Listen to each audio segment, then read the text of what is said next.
Well, good morning. I'm Brian Reagan, and this is Tyler Kelly.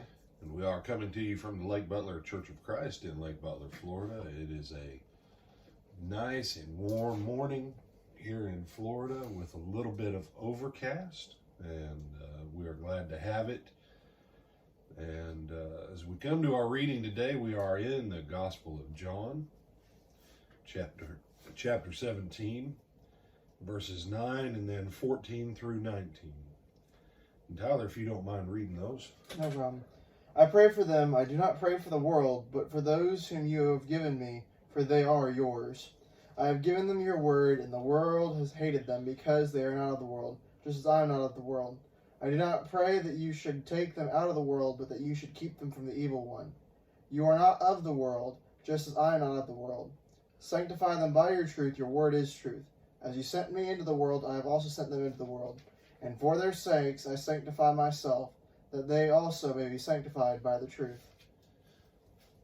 As our Lord is preparing to go to Calvary, it's an interesting thing that he has in his prayer, between what he prays for himself and he prays for his immediate disciples, and then what he prays for everyone who will come after him. It's an interesting thing that everything Jesus is doing, he makes it very clear there in verse 9 that what he does in order to give it to the Father. And that I don't know, Tyler, it just kind of strikes me, I don't pray for the world. I'm not praying for that which is in rebellion to you, my Father. I'm praying for that which has chosen to come out of it. And do you have any thoughts on verse 9 before we go on ahead and skip down? No, sir. Okay. I want you to see, brothers, sisters, friends, that the most important thing Jesus has given us is what he says right there in verse 14.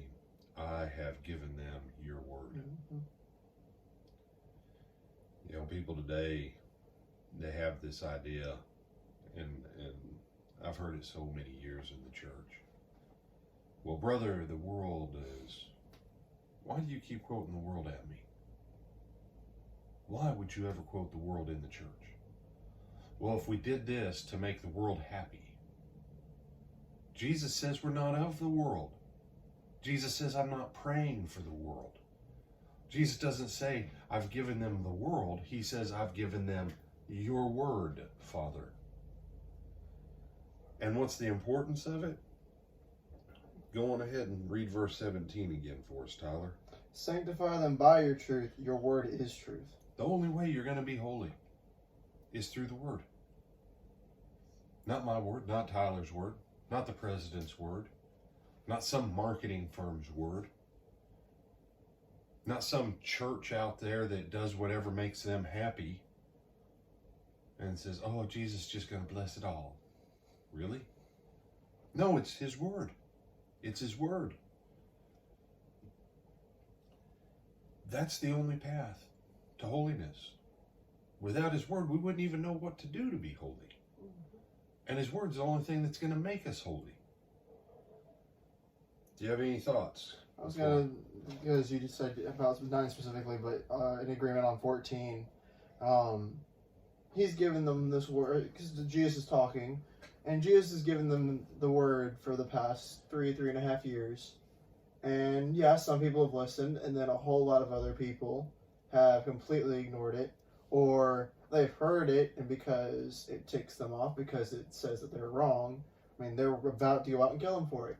So yeah, when he says that there's no point, or that he's not going to pray for them, because he's tried, but he's the Son of God, and when the Son of God is like, no, I've given it to you, and I've given it to you, and you've chosen by your own volition to completely ignore it, at this point it's on your own head. That's right. You know, and that's John 12:48 and following. Jesus will say back there, he says, I'm not the one who's going to judge the world. The word that I have spoken will judge them. And that's the power of the word.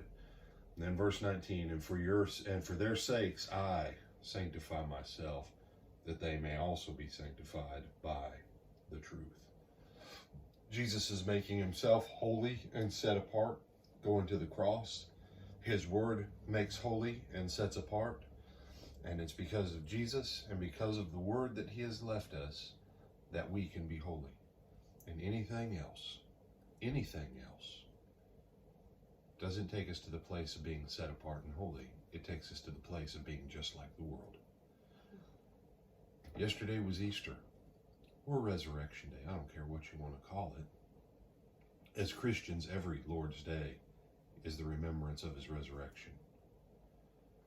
But how many people will go back to the world starting this morning? And that's of his children, because their love isn't in the truth. I'm Brian Reagan, and this is Tyler Kelly. Resolve, starting today, that his word will have first place in your life. Go in the blessing of God, and good day.